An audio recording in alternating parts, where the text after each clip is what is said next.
Assalamualaikum warahmatullahi wabarakatuh. Saya Alif Krimelani dari 12 PHP1 akan menjelaskan jawaban dari pertanyaan yang saya buat mengenai materi sistem perencanaan produk usaha dan penetapan produksi pelayanan usaha. 1. Jelaskan pengertian manajemen produksi menurut para ahli. Yang pertama, menurut Sufyan Asauri tahun 2008, manajemen produksi adalah kegiatan mengatur dan mengordinasikan berbagai macam sumber daya seperti sumber daya manusia, sumber daya alat, sumber daya dana, dan sumber daya bahan secara efektif dan efisien sehingga menambah nilai atau kegunaan suatu barang atau jasa. Yang kedua, menurut Hauser dan Rader 2011, manajemen produksi adalah rangkaian kegiatan untuk menambah nilai suatu barang atau jasa dengan mengubah input menjadi output. Yang ketiga, menurut Irham Fahmi tahun 2012, manajemen produksi adalah sebuah ilmu manajemen yang membahas secara keseluruhan mengenai ilmu dan seni dalam mengatur dan mengarahkan orang-orang untuk mencapai produk yang diinginkan. 2. Jelaskan fungsi manajemen produksi menurut Sufyan Asauri tahun 2004. 1. Perencanaan, yaitu proses pengaitan atau pengorganisasian kegiatan produksi dengan dasar waktu atau periode tertentu. 2.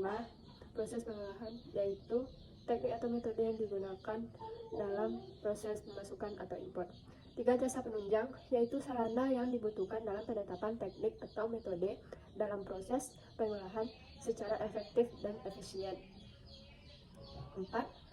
Pengendalian atau pengawasan, yaitu fungsi yang menjamin pekerjaan sesuai dengan perencanaan. 3. Apa yang harus dipersiapkan dalam proses perencanaan produksi?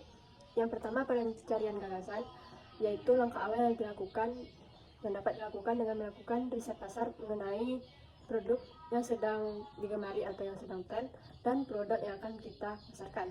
Yang kedua, seleksi produk, yaitu tahap penyeleksian kelayakan mengenai dana, biaya, ataupun keuntungan dalam melakukan produk atau barang yang akan kita pasarkan nantinya.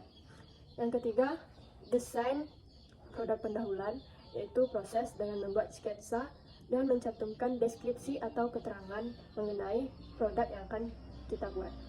Yang keempat, proses pengujian, yaitu tahap uji pasar. Tahap ini dapat dilakukan dengan meminta pendapat teman ataupun dengan dapat men-share-nya ke dalam media sosial dengan mencantumkan foto dan deskripsi tentang produk yang akan kita pasarkan. Yang kelima, desain akhir, yaitu tahap dalam analisis uji pasar.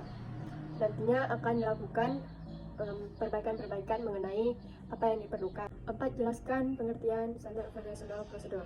Menurut Cipko Atmoko, standar operasional prosedur atau SOP adalah suatu acuan atau pedoman dalam melakukan pekerjaan sesuai dengan fungsi dan alat penilaian kinerja pada instansi pemerintah ataupun non-pemerintah, usaha ataupun non-usaha berdasarkan indikator-indikator teknis, administratif, dan prosedural sesuai dengan sistem kerja pada unit kerja yang bersangkutan. 5. Jelaskan bagaimana cara membuat standar operasional prosedur atau SOP. Langkah-langkah yang dapat dilakukan: yang pertama, membuat susunan kerja. Yang kedua, merencanakan alur proses. Yang ketiga, lakukan wawancara. Yang keempat, tulis, bahas, dan sosialisasikan. Yang kelima, adakan pelatihan. Dan yang keenam, evaluasi. 6. Dalam penetapan produksi, apa saja yang harus dipersiapkan? 1. Menyiapkan standar kebutuhan bahan baku sesuai dengan ukuran yang telah ditetapkan. 2. Menyiapkan bagan alur proses pengerjaan produksi. 3. Menyiapkan standar operasional prosedur. 4. Menyiapkan standar pengerjaan produksi. 5. Menyiapkan tenaga kerja untuk produksi. 6. Menyiapkan peralatan yang dibutuhkan untuk produksi. 7. Apa saja fungsi dan manfaat kemasan? Yang pertama, fungsi protektor, yaitu melindungi produk dari goresan atau cacat yang dapat menyebabkan kerusakan pada produk. Yang kedua, daya tarik, yaitu kemasan yang menarik atau unik seperti warna, bentuk, jenis, dapat membuat konsumen tertarik untuk membeli sehingga nantinya akan menjadi omset yang semakin tinggi. 3. Promosi, kemasan juga sebagai sarana promosi dengan mempertimbangkan preferensi konsumen mengenai jenis ukuran dari kemasan tersebut. Yang keempat, penentu dalam membuat keputusan pelanggan.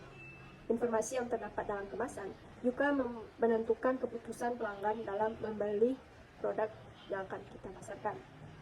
Yang kelima, diferensi, yaitu kemasan dari satu produk juga mengidentitaskan terhadap perusahaan tertentu seperti produk mie instan dan logo mie dan perusahaan atau nama PT produksinya. Yang ke-8, jelaskan perbedaan distribusi langsung dengan distribusi tidak langsung. Distribusi langsung yaitu penyaluran yang langsung dilakukan oleh produsen kepada konsumen tanpa melalui perantara. Contohnya, penjual popes langsung menjual popesnya kepada pelanggan atau konsumen. Sedangkan distribusi tidak langsung yaitu penyaluran produk dengan melalui perantara dan tidak langsung dilakukan dari produsen kepada konsumen. Contohnya, penjual kosmetik yang menjual produknya kepada agen atau retail. 9. Bagaimana ciri-ciri konsumen yang merasa puas menurut Percival dan Michael de Harline? Yang pertama, cenderung menjadi pelanggan setia. Yang kedua, cenderung bertahan memilih atau menggunakan produk yang sama ketimbang memilih produk dari pesaing. Yang ketiga, cenderung menyebarkan berita yang baik dari mulut ke mulut mengenai perusahaan dan produk-produknya. 10. Bagaimana cara memberikan nilai tambah pada pelayanan pelanggan? Adapun cara saya yang dapat dilakukan dalam memberikan kepuasan terhadap pelanggan di era revolusi 4.0 ini, yaitu yang pertama, memberikan layanan penjualan online. Akan lebih baik jika zaman sekarang penjualan dapat dilakukan dengan menggunakan media online seperti WA atau Line, sehingga konsumen nantinya dapat dengan mudah menghubungi pihak penjual. Yang kedua, memiliki SDM atau admin dengan respon yang cepat. Admin atau petugas atau staf diharusnya memiliki respon yang cepat terhadap konsumen, sehingga nanti konsumen merasa nyaman terhadap jasa atau barang yang akan kita tawarkan ini. Yang ketiga, memiliki admin yang sabar, solutif, dan juga sopan. Admin atau petugas atau staf diharuskan memiliki sifat yang sopan dan juga sabar terhadap pelanggan, dan juga dapat memberikan informasi yang jelas terhadap pelanggan. Yang keempat, mendengarkan keluhan pelanggan. Mendengarkan merupakan suatu hal yang sulit, namun dengan mendengarkan keluhan pelanggan, nantinya pelanggan ini akan merasa dihargai dan diperhatikan, sehingga nanti mereka akan merasa nyaman dengan pelayanan yang kita berikan.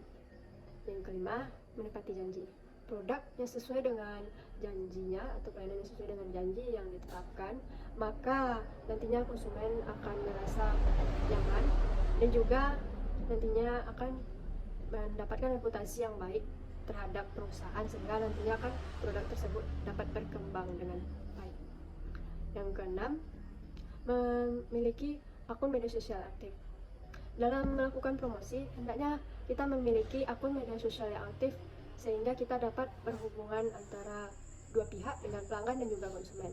Dan nantinya konsumen juga dapat bertanya mengenai produk yang akan kita tawarkan ini secara telepon, pesan ataupun lainnya. Baiklah, itulah 10 pertanyaan dan jawaban yang telah saya tularkan. Saya ucapkan Assalamualaikum warahmatullahi wabarakatuh.